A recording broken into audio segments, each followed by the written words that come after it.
चलो देखिए भैया, जो हमारा आज का टॉपिक है वो है संज्ञा और संज्ञा की परिभाषा। सबसे पहले चर्चा करते हैं कि अभी तक जो हमारा टॉपिक था वो था वाक्य, और वाक्य को के जितने भी वाक्य के पार्ट होते हैं, वाक्य के भेद होते हैं, वाक्य से संबंधित जो होते हैं उन्हें हमने बड़े डिटेल से पढ़ा। आज हम पढ़ते हैं संज्ञा और संज्ञा की परिभाषा और संज्ञा के भेद। सबसे पहले बात करते हैं कि संज्ञा किसे कहते हैं। संज्ञा किन शब्दों से मिलकर बनी है, जरा इस पे करते हैं। तो संज्ञा शब्द में व्यंजन संधि है, होता है सम धन ज्ञा। सम माने समान, ज्ञा मानने जानने वाला। जहाँ हम सबको समान जानकारी मिली, सबको समान रूप से जाने, उसको हम संज्ञा कहते हैं। या ऐसे कि समान ज्ञान कराने वाला, ज्ञान कराने वाला। सम माने समान, समान ज्ञान कराने वाला ही संज्ञा होता है। समान ज्ञान कराने वाला ही संज्ञा होता है। तो संज्ञा क्या है? ये तो संज्ञा शब्द की उत्पत्ति हो गई कि सम धन ज्ञा। व्यंजन संधि है सम धन ज्ञा, तो इसे हम संज्ञा कहते हैं। यानी कि अगर हम देखें तो ज्ञान कराने वाले व्यक्ति को हम संज्ञा कहते हैं। आगे बढ़ते हैं कि संज्ञा शब्द कैसा है। जो संज्ञा शब्द है वो कैसा है? तो संज्ञा शब्द की जो कोटि है वो विकारी शब्द के अंतर्गत आती है। किसके शब्द के अंतर्गत आती है? विकारी शब्द। जो संज्ञा शब्द है, कभी कभी पूछा जाता है कि संज्ञा शब्द कैसा है, तो संज्ञा शब्द विकारी है। विकारी वे शब्द होते हैं जो लिंग वचन कारक के अनुसार बदले या परिवर्तित हो जाते हैं, उन्हें हम विकारी शब्द कहते हैं। आगे बढ़ते हैं कि संज्ञा का अर्थ क्या है। संज्ञा का अर्थ है नाम। संज्ञा का जो मतलब होता है वो होता है नाम। देखिए, तीन चीजें हैं। संज्ञा शब्द, अभी हमने परिभाषा नहीं बदली, केवल अभी हमने संज्ञा के ऊपर चर्चा की कि संज्ञा किन शब्द से मिलके बना है। तो सम धन ज्ञा, संज्ञा में कौन सी संधि है? तो कैसी संधि है? व्यंजन संधि है। संज्ञा में कौन सा लिंग है? संज्ञा होती नहीं, संज्ञा होता है कि संज्ञा होती है? संज्ञा होती है। नाम होता है, संज्ञा होती है। तो सम धन ज्ञा, ये भी हमारे, अब आप ये कहो कि ज्ञान शब्द पुल्लिंग है, तो संज्ञा शब्द पुल्लिंग है, स्त्रीलिंग नहीं है। संज्ञा शब्द कैसा है? पुल्लिंग है। तो लिंग में पुल्लिंग हो गया। इसका जो अर्थ है वो हो गया ज्ञान कराने वाला, और संज्ञा का मतलब हो गया हमारा नाम। इस संसार में जो भी वस्तुएं हैं, प्राणी हैं, चाहे वो हमें दिखाई देते हों या ना दिखाई देते हों, उन्हें सबको हम संज्ञा कहते हैं। अब हम लोग चर्चा करते हैं संज्ञा की परिभाषा। संज्ञा किस कोटि का शब्द है या किस प्रकार का शब्द है? तो संज्ञा एक विकारी शब्द है। संज्ञा का मतलब क्या होता है? संज्ञा का मतलब नाम होता है। संज्ञा में कौन सी संधि है? व्यंजन संधि है। संज्ञा शब्द में कौन सा लिंग है? तो पुल्लिंग है। व्याकरण में आप कहोगे संज्ञा होती है, लेकिन सम धन ज्ञा, ज्ञा माने होता है ज्ञान कराने वाला। ज्ञान शब्द पुल्लिंग है, ज्ञान तो नहीं होती है। चलो आगे बढ़ते हैं। और सम उपसर्ग, सम माने समान। अब आगे की चर्चा है संज्ञा की परिभाषा, डेफिनेशन ऑफ नाउन है। अंग्रेजी तो नहीं आती है, कभी भी बोल लेते हैं कि हम संज्ञा की परिभाषा अंग्रेजी में से नाउन कहते हैं। तो संज्ञा का जब मतलब ही नाम होता है, तो वो चाहे किसी व्यक्ति,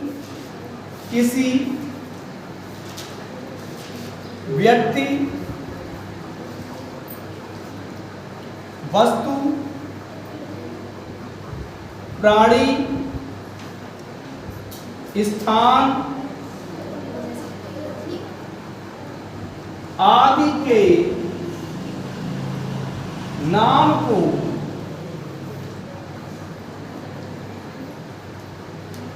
संज्ञा कहते हैं। किसी भी व्यक्ति, वस्तु, प्राणी, स्थान के नाम को हम क्या कहते हैं? संज्ञा। अच्छा एक चीज बता दें, संज्ञा पहचानने का एक तरीका बता दें। संज्ञा कैसे पहचान सकते हो? कोई मन में सोचो, मान के चलिए कि आपने जलेबी सोची मन में। क्या सोची? जलेबी।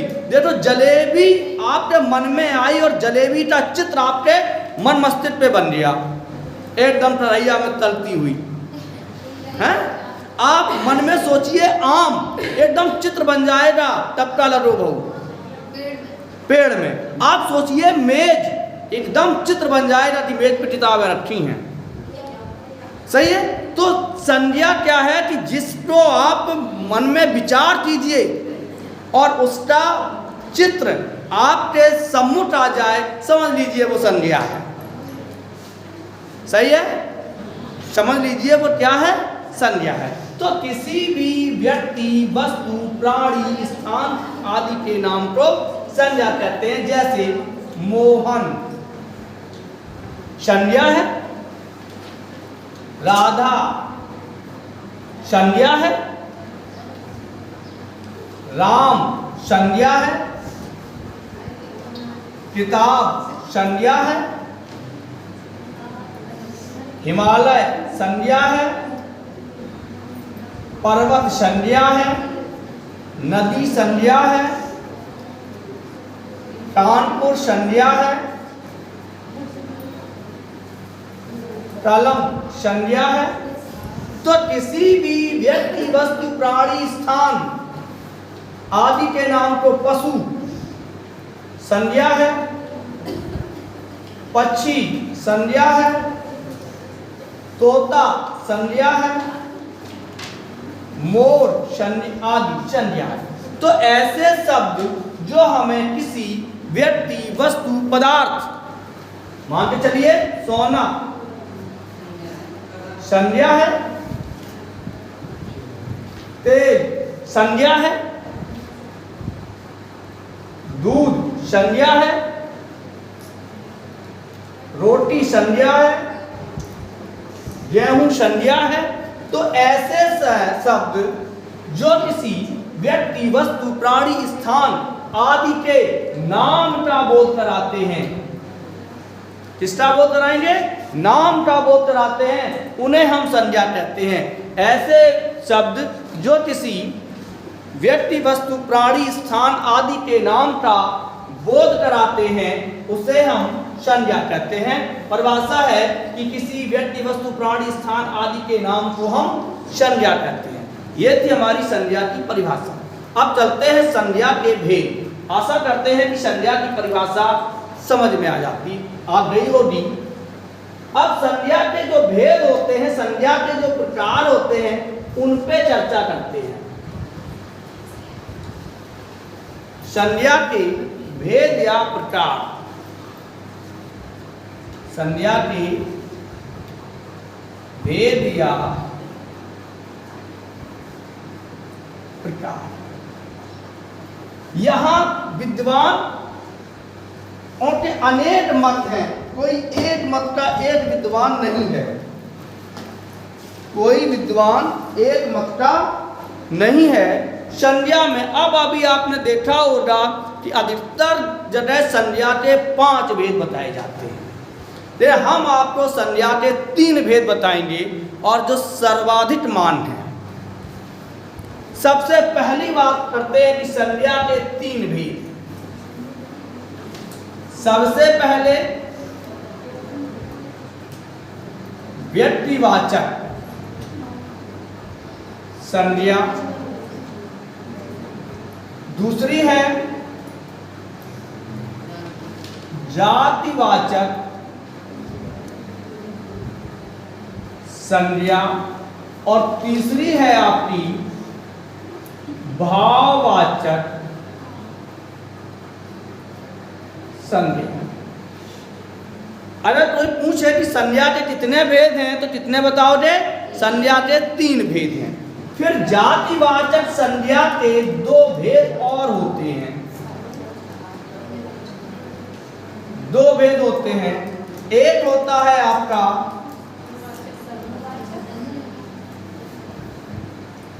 समूहवाचक संज्ञा और दूसरा होता है आपका द्रव्यवाचक संज्ञा, द्रव्यवाचक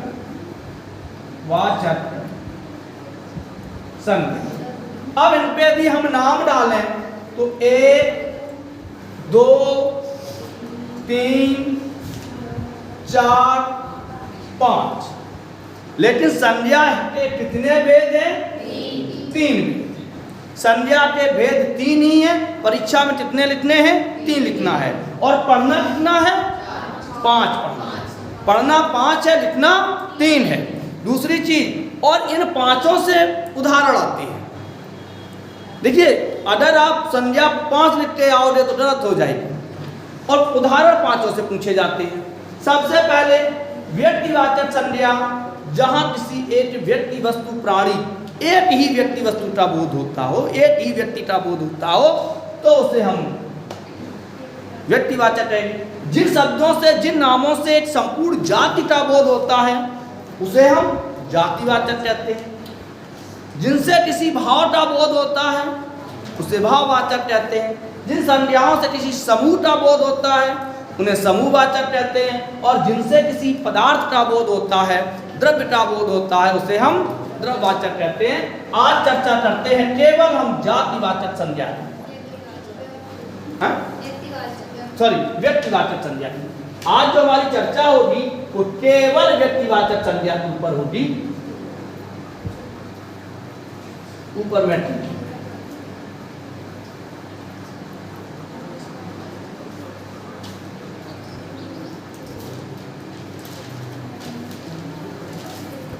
व्यक्तिवाचक संज्ञा, मार्कर हो। चलो, जो वे शब्द परिभाषा देख लेते हैं। वे शब्द जो एक, बात नहीं भाई, वे शब्द जो एक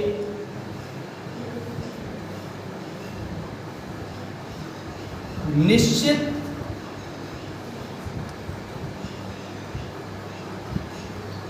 व्यक्ति वस्तु, जो एक निश्चित व्यक्ति वस्तु स्थान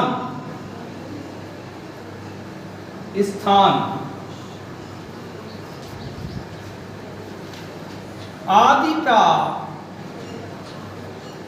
बोध कराते हों।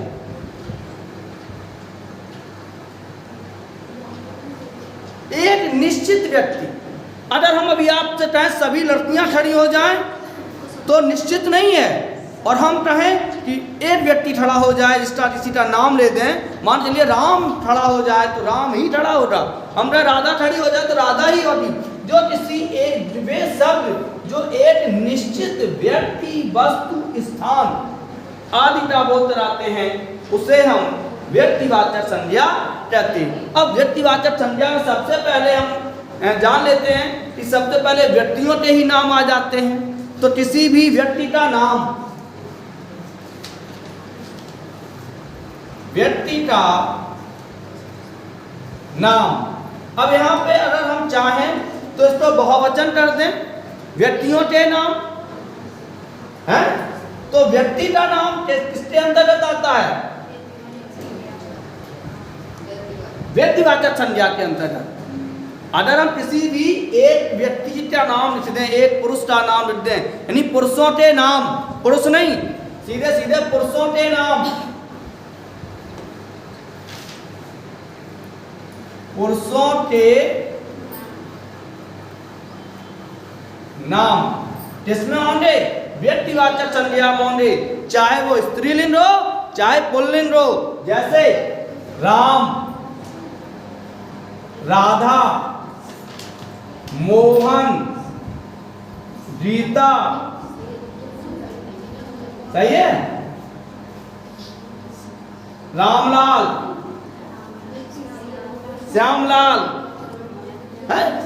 जो नाम व्यक्तियों के नाम हैं, चाहे वो स्त्रीलिंग हो या पुल्लिंग हो, वो सभी पुरुषों के नाम किसके अंतर्गत आएंगे? व्यक्तिवाचक संज्ञा के अंतर्गत आएंगे। इसके बाद आता है कि जो हमारे देशों के नाम है, किसी भी देश का नाम, देशों के नाम, देशों के जो नाम होते हैं वो एक ही व्यक्ति का वो चलाते हैं। जैसे भारत, चीन, नेपाल, भूटान, अमेरिका,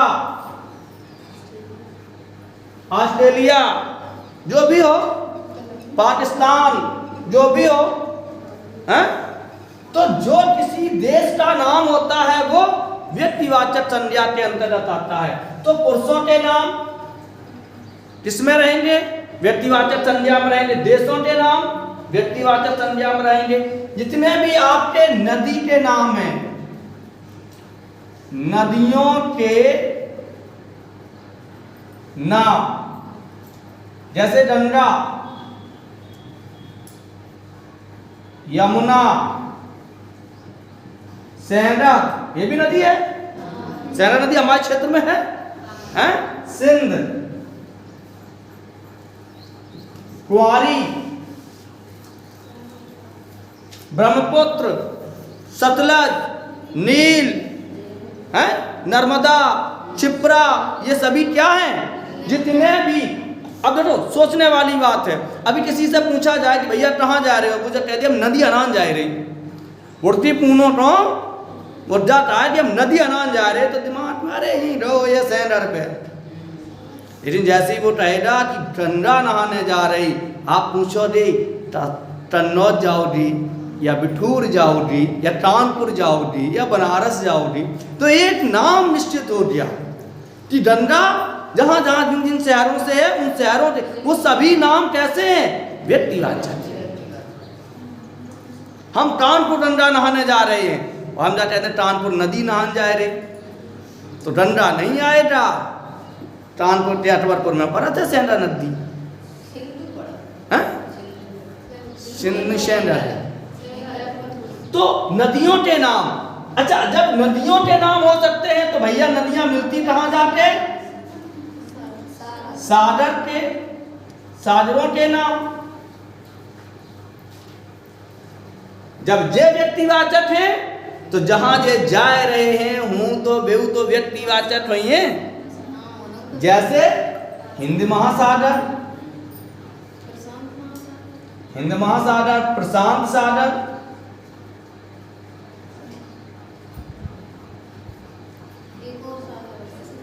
दक्षिणी चीन सागर, अरब सागर, बंगाल की खाड़ी।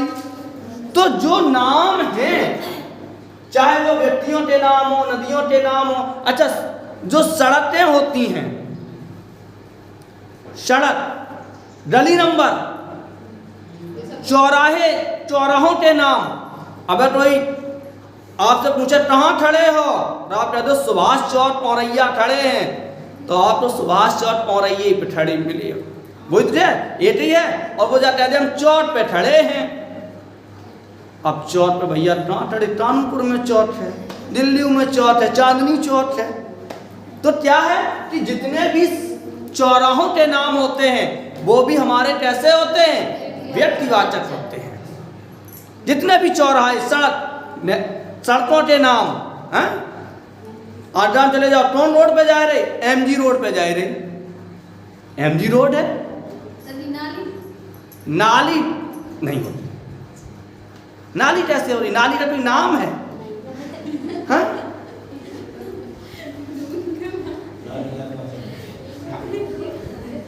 नदियों के नाम, हाँ, नदियों के जो नाम है, नदियों के नाम, नदियों के नाम जो हैं वो हमारे व्यक्तिवाचक संज्ञा के अंतर्गत आते हैं। जैसे कानपुर, कहाँ? कानपुर, औरैया, दिल्ली, इटावा, फिरोजाबाद। तो ये क्या है? इन्हें हम, जो हमारे नगरों के नाम होंगे वो कैसे होंगे? व्यक्तिवाचक संज्ञा के अंतर्गत। और देखते हैं, जितनी भी हमारी राष्ट्रीय जातियां होती हैं, देखो एक चीज और सुनिए, एक तो होती है जाति और दूसरी होती है राष्ट्रीय जाति। जितनी भी राष्ट्रीय जातियों के नाम होते हैं वो सभी व्यक्तिवाचक संज्ञा के अंतर्गत आते हैं। यानी कि राष्ट्रीय जातियां कौन कौन से हो गए? जैसे बोलो, राष्ट्रीय जाति के नाम हम लोग क्या लिखते हैं अपने आप को? हैं? हाँ, जैसे भारत से भारतीय, अमेरिकन, अमेरिकन, जापानी, चीनी, हाँ चीनी। तो ये क्या है? जो राष्ट्रीय जातियां होती हैं, थोड़ा शांत रहिए, जो राष्ट्रीय जातियां होती हैं उनके नाम भी व्यक्तिवाचक संज्ञा के अंतर्गत आते हैं। बड़े डिटेल में हम आपको सरल तरीके से बता रहे हैं, तभी व्यक्तिवाचक संज्ञा नहीं भूलोगे। आगे बढ़ते हैं, जितने भी हमारे दिनों के नाम होते हैं, दिनों के नाम 7 दिन होते हैं, सोमवार, मंगल, बुध, बृहस्पति, शुक्र, शनिचर। ऐसे रहे जा? ऐसे नहीं रहे जा। रविवार, शनिवार, शुक्रवार, गुरुवार या बृहस्पतिवार, हैं, बुधवार, मंगलवार और सोमवार। सोमवार, मंगलवार, बुधवार, हाँ सोमवार। लेकिन हम लोग कहते क्या हैं? सोमवार को मिले हैं। अरे अधिकतर सोमवार नहीं कहते हैं। क्या तुम सोमवार तो नहीं आए थे? हैं? शनिवार नहीं कहते हैं, शनिचर को तब आए और शनिचर को मिले हैं। तो कहने का आशा यह है कि जितने भी हमारे दिनों के नाम होते हैं, सोमवार हैं, भौमवार, कौन सा वार होता है बताओ? अरे नहीं, रविवार को कहते हैं, भौमवार रविवार को कहते हैं। अरे संस्कृत का शब्द है, सूर का पर्यायवाची है। आदित्यवार, रविवार को कहते हैं आदित्यवार। तो सोमवार, मंगलवार ये कैसे हैं? और मंगल नहीं कहते हैं, मंगल तवे में ले आओ मंगल को। तो ये दिनों के नाम जो हैं वो हमारे अब आते हैं। जब दिनों के नाम, और दिनों से क्या बनते हैं? हमारे महीने। तो जिससे जो चीज बनेगी वो भी तो व्यक्तिवाचक होगी। तो महीनों के नाम,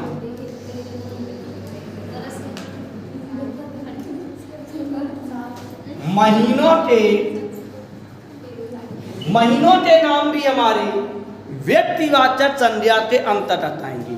जैसे जनवरी, फरवरी, मार्च आदि। अब चाहे वो हिंदी महीनों के नाम हो, हिंदी महीनों के चैत्र, वैशाख, जेठ, आषाढ़, सावन, भादो, कुंवार, कार्तिक, अगहन, पूस, महा, फाल्गुन, ये हमारे अब जैसे दिन हैं। इसी प्रकार जो हमारी तिथियां हैं हिंदी महीनों की, जो हिंदी महीनों की तिथियां हैं, तारीखें हैं, कहां से?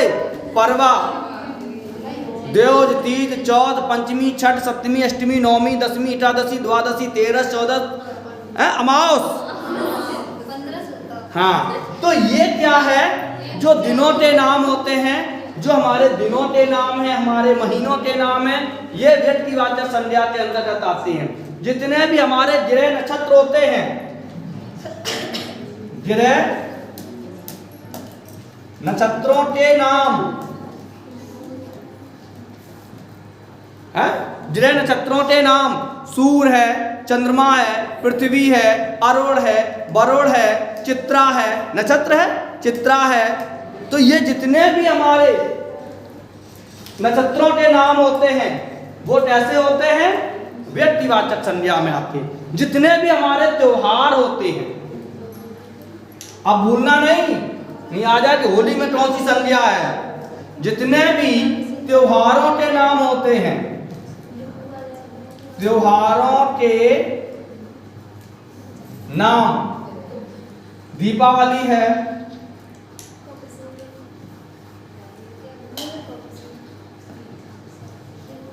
दीपावली, हम लोग का दिवाली, होली, और हम लोग का होली, रक्षाबंधन, सनीनो, रक्षाबंधन क्या कहते हैं? सनीनो। भैया कब आए ना, सनीनो की कह रहे थे, सनीनो तो मोबाइल के आए हैं। तो दीपावली है, होली है, जो हमारे त्योहार होते हैं वो कैसे होते हैं? ईद है, विजयदशमी है जिसे हम दशहरा बोलते हैं, तो वो सभी त्योहारों के नाम हमारे कैसे होते हैं? व्यक्तिवाचक संज्ञा होती है, त्योहारों के नाम। अब एक त्योहार और आता है, राष्ट्रीय त्योहार। राष्ट्रीय त्योहार 26 जनवरी, स्वतंत्रता दिवस, गणतंत्र दिवस, 2 अक्टूबर, ये क्या है? ये राष्ट्रीय त्योहार है। तो जो भी राष्ट्रीय त्योहार है, चाहे वो 15 अगस्त हो, चाहे 26 जनवरी हो, सही है, ये किसके अंतर्गत आएंगे? व्यक्तिवाचक संज्ञा के अंतर्गत आएंगे। इसके बाद जितने भी हमारे ऐतिहासिक युद्ध घटनाएं हैं, इसमें लिख दें हम 26 जनवरी या गणतंत्र दिवस, गणतंत्र दिवस, स्वतंत्रता दिवस,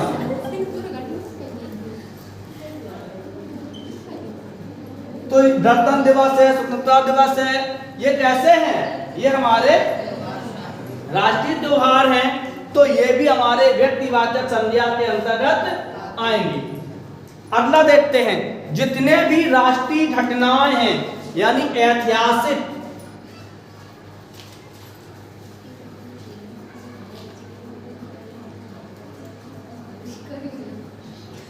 ऐतिहासिक ऐसे लिखो जा, गलत लिखो है कि सही लिखो है? सही लिखो है। ऐतिहासिक घटनाएं, जितनी भी हमारी ऐतिहासिक घटनाएं हैं, जैसे प्रश्न आ गया कि पानीपत का युद्ध, पानीपत का युद्ध, बंगाल विभाजन, बंगाल विभाजन, खानवा का युद्ध, ये सब कैसे हैं? ये हमारी राष्ट्रीय जो है, जैसे आजाद कारगिल का युद्ध, 1978 का युद्ध, 1965 1961 के युद्ध, ये कैसे हैं? 1857 की क्रांति, ये कैसे हैं? ये हमारे सभी व्यक्तिवाचक संज्ञा हैं। तो आज आपने संज्ञा और संज्ञा के 3 भेद पढ़े। 3 भेद में आज पहला भेद पढ़ा आपने, व्यक्तिवाचक संज्ञा। आशा करते हैं कि आपको समझ में आ रहा होगा कि व्यक्तिवाचक संज्ञा किसे कहते हैं। जो शब्द किसी एक निश्चित व्यक्ति वस्तु स्थान का बोध कराते हैं उसे हम व्यक्तिवाचक संज्ञा कहते हैं। कल हम लोग चर्चा करेंगे जातिवाचक संज्ञा और उसके भेदों पर। तब तक के लिए जय हिंद, जय भारत।